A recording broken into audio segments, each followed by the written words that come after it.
to our manager that I had actually bought a Peter Gabriel ticket on the Saturday night, and sorry, I'm going to be a little bit late.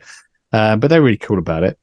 And what an evening. And I think we all were frightened it was going to rain for the whole gig, but it just sort of stopped. Almost 5 minutes after the gig started. It was an amazing show. And what a night that was. Absolutely. You were at the time, I think we are talking about 2019, 2020. You guys getting bigger, and you thought, man, we need to do like a global scale touring. We know what we're doing. We're playing bigger venues and bigger venues. We need to kind of take our music out of the UK and more countries in Europe, and then go to the United States. And then the pandemic hit, and everything were shut down. How difficult it was for you guys? It was a complete disaster. We were planning. We got to the stage of planning a US tour, and we'd paid for visas. So we'd spent £10,000 on visas, and suddenly they were gone. We couldn't tour at all. So we lost two sets of tours, lost a vast amount of money, and it was just a complete nightmare. And alongside everything else, I think because I think the pandemic made people in the band start to think about their future. And the future, as we saw at the time, was that we were going to be spending a lot more time on a tour bus, doing some more hard touring. And I think people began to decide that wasn't for them. So Dave Gregory, our guitar player at the time, left. He was a little bit older than us, and he just said, it's just not for me. Danny left as well, and Rachel. So we ended up with, half the band leaving. It was just down to the four of us, me, Rikard, NDV, and David. And we had a Zoom call, the four of us, and it was like the Four Musketeers. We decided we'd carry on, recruit, some more musicians and try and get the band back on the road. But the pandemic just kept coming round. It just seemed to, whenever it seemed to go away, then it would come back, and it all sort of blurs into one now, really. But it was a couple of years of hell, to be honest. And so I think we took some time out. We like most musicians, we thought, we better record an album then, and we recorded a couple of albums. And I don't think we probably weren't. I think we recorded 2 albums, but maybe there was one good album that we could have recorded, but we recorded 2. And I think because we were just trying to basically make the most of the time that we had. So, it wasn't, there's not the best set of releases that we made. And then amongst all of that, suddenly, David had an accident, and suddenly, my kind of musical life just fell apart overnight. Just a completely shocking. He was okay. We're in our 50s, but he was in the prime of his musical life. Really, he'd been working on solo music, but he was coming back to Big Train full time, and suddenly that was gone. We had just a couple of, dreadful years. Really, just really, ending with the worst news that you could ever imagine in terms of a band. Yeah, I suppose that psychologically affected you a lot. I imagine, on one hand, we cannot tour. Never mind that millions of people are dying all over the world. That may be the end of the world. Half my band is leaving. Yeah. They passing away. You for sure you thought, man, maybe should quit this music business and do something else for a living. I was really on the, on the verge. I didn't feel, I didn't think, I just didn't think it was possible to carry on, really. Now there was a thing that, because David and I were really close, so he we would talk for hours, and he said to me many times over the years, if something happened to me, you must carry the band on. It would be, a way of carrying my music on, he would say. So I would, I'd sort of, I'd be non-committal about it. But his partner, Sarah, reminded me of that after he died, and said, look, you should, if you can, try to carry the band on. And so we left it a few weeks to see how we felt. And then we had a meeting with our manager, Nick, and NDV and Rikard. And it was, from my point of view, I decided by then that I would try to carry on if the others wanted to, and that was it for me. If either Rikard or NDV had said not for me, then that would have been the end of the band. So that was my position, and so we had this call, and I was just sort of basically sat in this chair, sort of trying to gauge how they felt about things. But the thing with the band is, David put his heart and soul into it, and so did we. We all over the years have put our heart and soul into the music, and so we said, no, let's see if we can find a new singer. Let's see if we can rebuild. And so we left that call empowered to seek a new singer. And to try to carry on. And I have to be honest with you. In the last year or so, there have been times when I have regretted that decision.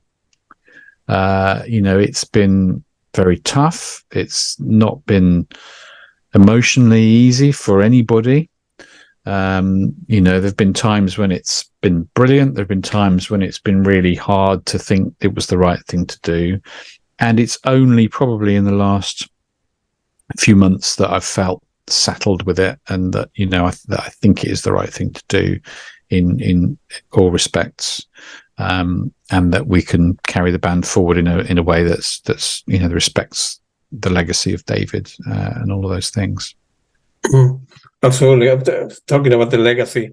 My understanding is you're going to be attending the John Wetton tribute and ceremony next, I think, in a couple of weeks. Big name there with Phil Manzanera and Annie Haslam and Steve Hackett. I can like it on the way that I interview all of these guys, and Roger Dean. I'm going to be interviewing him, and might be a beautiful band being there, I suppose. With all the big it's going to be players, it's going to be amazing. It's a very small venue, so it'll be really. I think it's a streamed thing mostly, but of course there's a lot of guests there on the night. So I'm lucky to be there. I'm very excited by it. I know I'm also aware of a couple of unannounced guests as well. Some surprises I think will be happening. So it should be quite interesting if it all comes off. Yeah, it should be great. But I think it's going to be like a 4-hour event. I think it's going to be live stream. By the way. Yeah. Hats off to whoever's doing the sound and all that lot, because I think that's going to be quite a tough gig. But it's a professionally run operation, so I'm sure it'll be great. It's all great musicians that are going to be there. So I'm looking forward to it. I got it. And all right, let's talk about your tour. Will take place in August and September. My understanding is you're going to be in the Netherlands, Germany, Sweden, Norway, and a couple of days in Italy, and then you will end up in London in the Cardigan Hall. 2 nights actually. You must be excited. You've been probably rehearsing, and all of you getting together, and we're very excited. We recruited a guy called Alberto Bravin as our singer. He was a singer for Italian prog legends PFM. I saw him at a gig in I think in 2015 in London, and he was there was a couple of guys from the original PFM lineup, and then there were some newer guys who were playing with them, and he was sort of stood near the back of the stage playing keyboards and singing, and I was absolutely blown away by his voice. I was sort of, wow, who is this guy? I'd not come across him before. So I just made a mental note of him, and I looked up his name and found out who he was. So when we came to look for for potential replacements for David. He was the first name on my list, and there were a lot of other names, and we auditioned quite a few people, but he was the guy that came through. We played a few shows last year with him. He's a lovely human being, and we had a great time. But I think that was only 3 shows. So this is 17 shows. It's a much longer tour. It's a lot of time on a tour bus. I'm no spring chicken, so there's some elements of it that I'm not massively looking forward to. And honestly, people think. I'm sure they're aware, but when you look at a band on stage, you're not sat in the audience. I mean, I'm not. When I'm looking at bands on stage, thinking that guy has spent 500 hours learning the set list that they're trying to play for you, and that's exactly how it is for us all. We're just in our own home studios, just slaving away, learning bass parts for me, and vocal, violin, drums, etc., etc., etc. And then we'll arrive in rehearsals in, I think, about 3 weeks' time, and hopefully everyone will know what they're doing. And then we'll fire the band up, and I think we've got about a week of rehearsals. We've got a big long set list. It's about 2.5 hours, and we're going to try and vary the set list so that we know 2 shows are the same effectively. I've always wanted to do that, and not been in a position to do it before, so we're quite excited about that. We're playing. It's a nice variety of shows. There's some small clubs in Germany and things where people will be standing up. And there's a couple of bigger venues like London and Birmingham Town Hall venues are quite big. It's going to be great. I actually can't wait. As I said earlier, I'm not really a performer, but I've got used to it, and I'm really looking forward to it now. And it's nice to be with the band and to connect with the fans. It's great. Right. How you, from a managerial point of view, how do you manage the finances? Because, as you know, right, fewer people are buying music, are buying on our CDs. CDs in many ways are going on. It's not my case because I buy a lot of music, the break-even points need to be X number of dollars, X number of T-shirts that you need to sell, and I don't know, meet and greet and sign picture, and you end up doing a lot of other things that are not music related to break even. Every tour we've ever done is lost money, and this one will be the same. And the problem is, the longer the tour, the more money you lose because you're out on the road more for longer periods of time. I mean, Big Big Train is it's a crazy idea for a band because there's 11 of us in the live band, so immediately all your costs go up. There's two tour buses.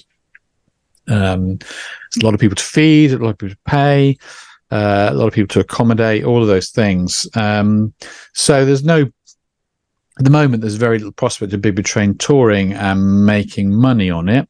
So we've relied on record sales, but those are declining as well because people are now streaming, and streaming income is quite low. So the economics are proving more and more difficult for us. We launched something called the Passengers Club a couple of years ago. Our webmaster had this idea, a chap called Steve Cabman, about providing some additional content for people, and that's helped us. That's brought in a lot of additional money, but that's got its own demands. You have to provide that content for people to want to be members, and of course that means that you're not always doing the day job, which is writing and making music. So it's a really tough situation. We're playing Cruise to the Edge next year, and again, the financial offer on that is really good, but by the time we get everybody out there and rehearsed and paid for and everything, all that money's gone. It's just it's not a very easy thing for us to negotiate. So one of the things that we're looking at for future years is probably going out in different configurations. So I think there'll be times when we go out as an 8-piece, maybe 7 of us with 1 brass player, and there'll be times when we go out as an 11-piece, with the full bands, and there'll be times maybe when we just go out as a 7-piece rock band and no brass. I think we have to be clever and be prepared to be flexible, and do what is right for us to keep us going and to not lose money so that we just can't continue existing.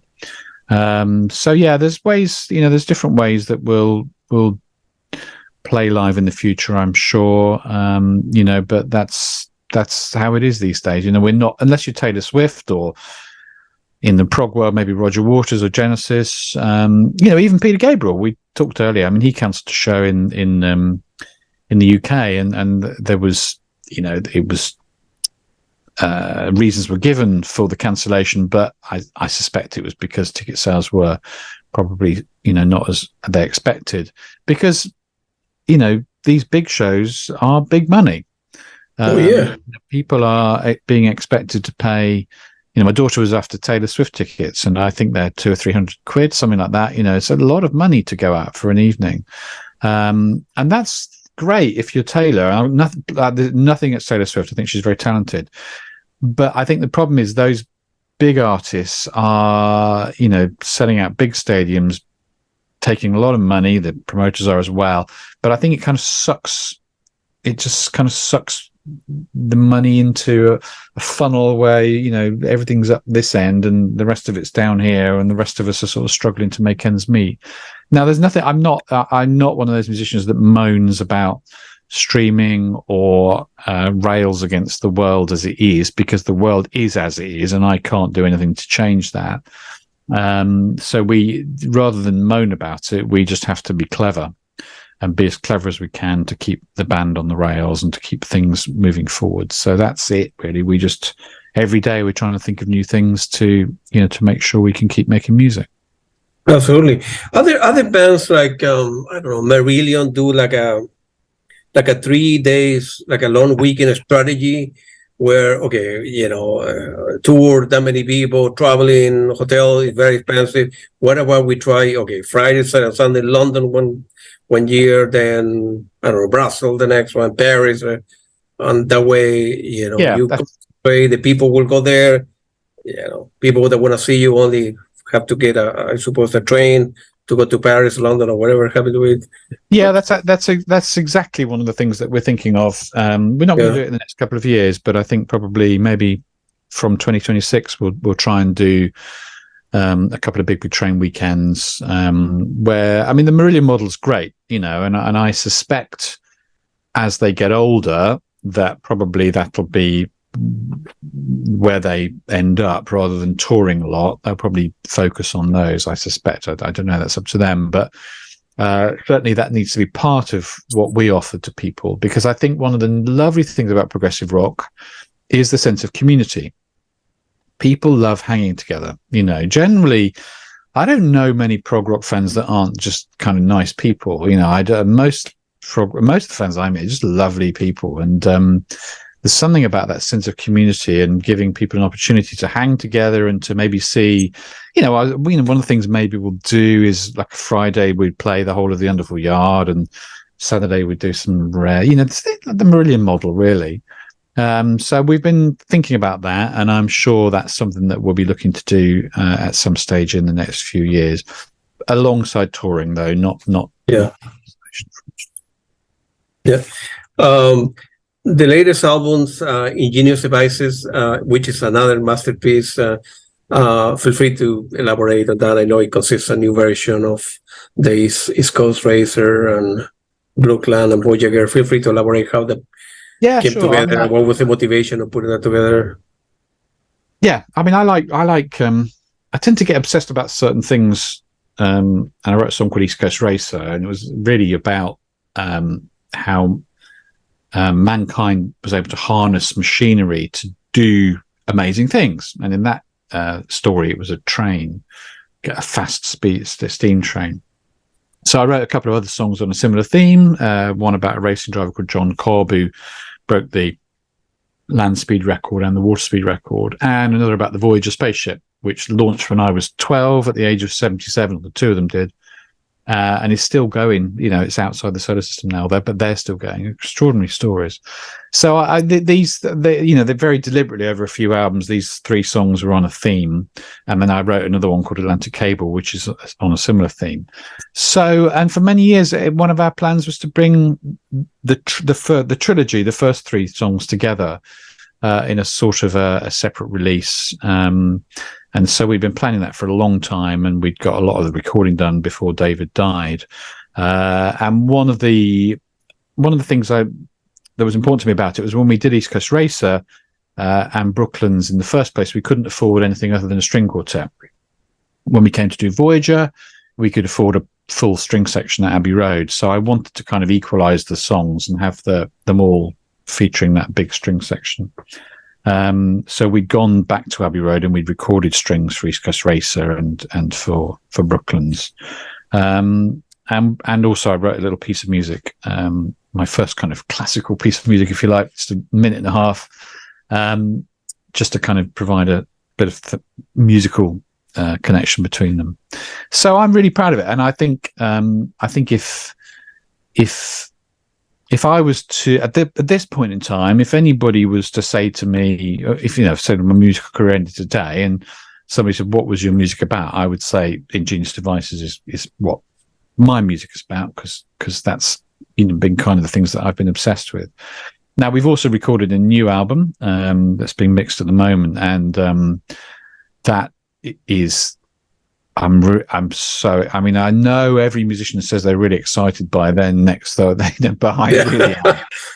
We went out to Trieste, as I mentioned, and we recorded it all in the room together. So it's got a much more of a studio vibe to it. It's got old-fashioned 70s kind of way of doing things.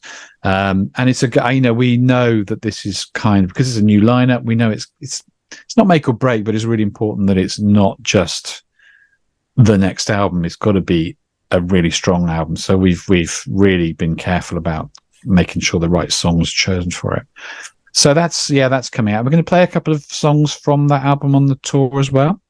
So we'll be debuting some new material alongside doing some songs we've never played before and some songs we haven't played for a long time. So as I say, it's a lot of music to learn and there'll be lots of bum notes, I'm sure. But it's about being in the moment. It's not a classical music recital, it's rock music, and it's about delivering those spine-tingling moments for me. That's what it's all about. How difficult it is to put the set together, because you have done so many albums, very different, with so many people, and of course, if I go to Spotify, which I did last night, the best, the 3 top songs that in terms of streaming number are the second Brightest Star, the first Rebater, and then Folklore. And then on the other hand, right, you mentioned before that, we will have like a set list of around 30, and then, I don't know, to make a number up, and then in Italy we play, we have a standard 20 that we always play in an hour, but for the Italy we'll play these 3, but for London, for the London gig we'll want to play, we'll take 3 and we put another 3. And for the new people, right, they need to learn 30, 35 songs. It's a hell of a lot. And because it's prog rock and the songs are long, it's actually it's 15 songs plus in London. On the last night we're doing another different thing as well. But so I would think the typical show would probably be about 10 songs, because they're quite long. And we've got a support act as well. So it'll be the variation amongst, those 15 songs that we try to do. And I think, so for example, we're playing the festival in Italy. I think that needs to be, I think we'll be playing to an audience that mostly won't know who we are. So therefore, I think it needs to have a certain, the set list needs to be probably our big hitters. For fans in England who've seen us a lot before, I think probably we'll go more for the deep cuts, stuff that they've never heard or we haven't played live for a long time. So that's the kind of judgment we're going to make. But we are not going to make those decisions until the day of each gig. We'll know what we play on the first show, and then after that we'll decide on the day what that show is going to be at the next gig.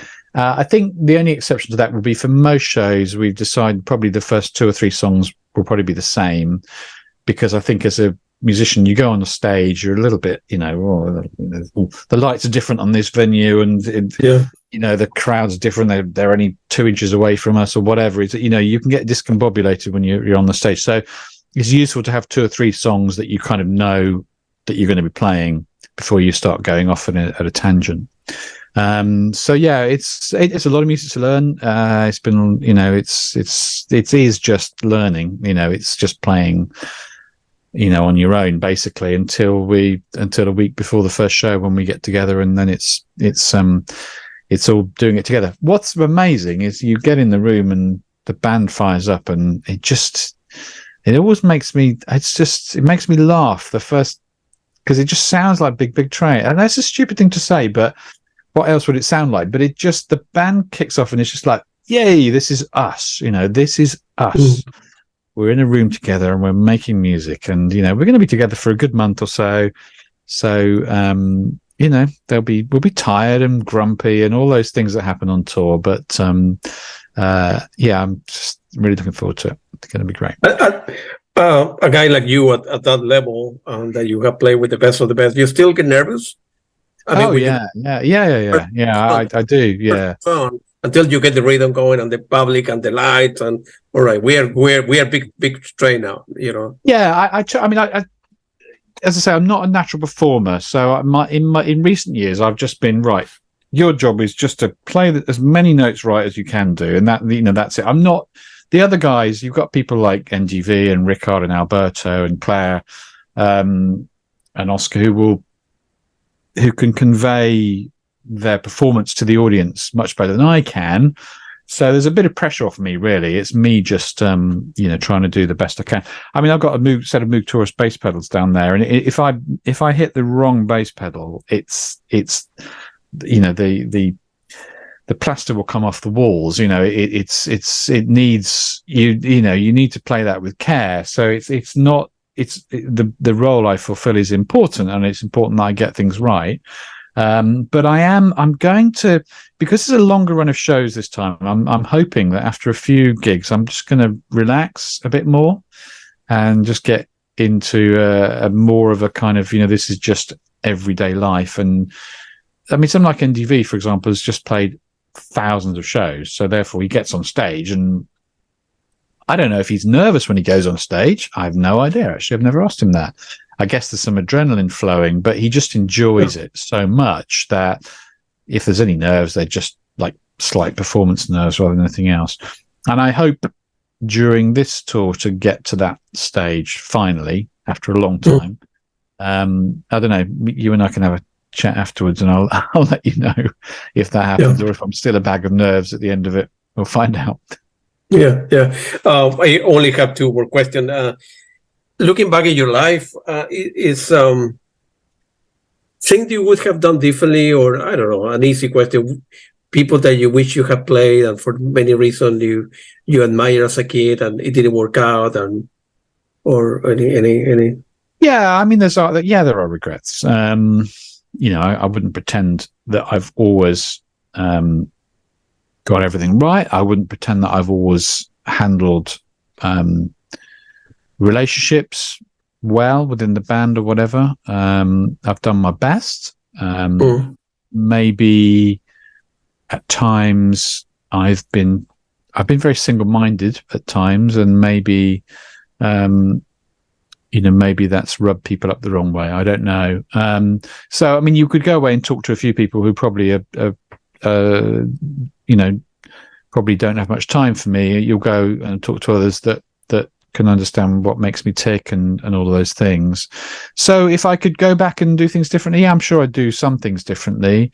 But there's a lot happened to me in recent years, and I just realized that you get to where you are and you cannot go back and change things. All you can do is keep moving forward and keep trying to make the most of every day. There's some, I've had, my stepdad died recently, and he was a dear old soul who supported me, almost all of his life. And so that was a big blow. with David as well. You know, I've been, there's been some really tough times recently, and so the view I have is just make the most of every day and do the best you can, and you know, I know it's a cliche, but be the best person you can, really. Have I always been like that? No, I haven't always been like that.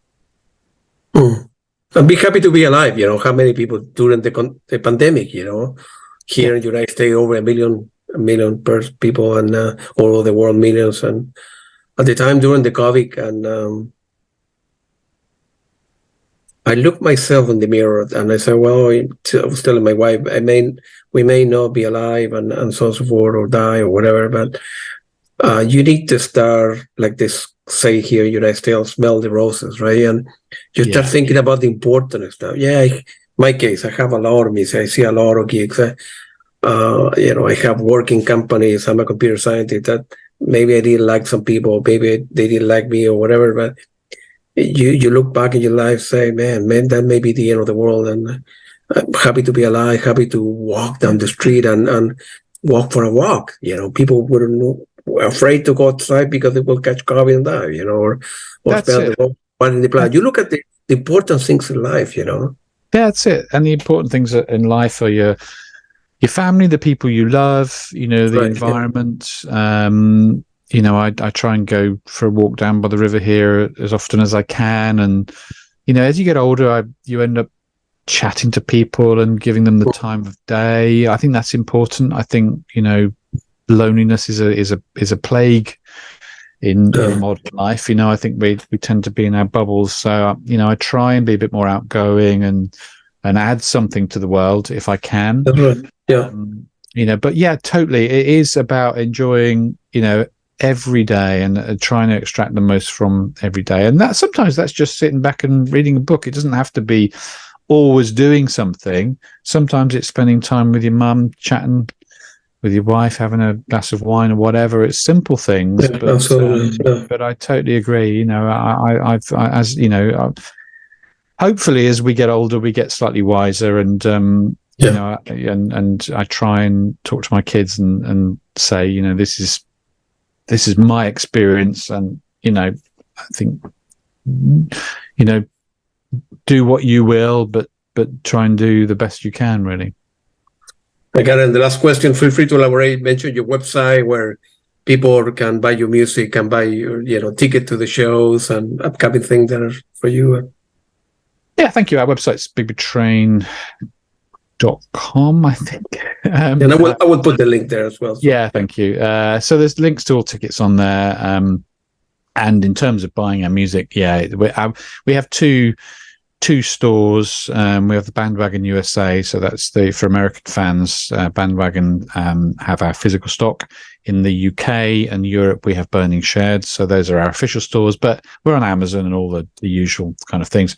And also, if downloads your thing, we do sort of high-res downloads on Bandcamp. So you know, there's various ways of buying our music. And as I say, all the shows we're playing at the moment, and hopefully we'll be announcing some US ones in the next few weeks. All the ticket links are on that website.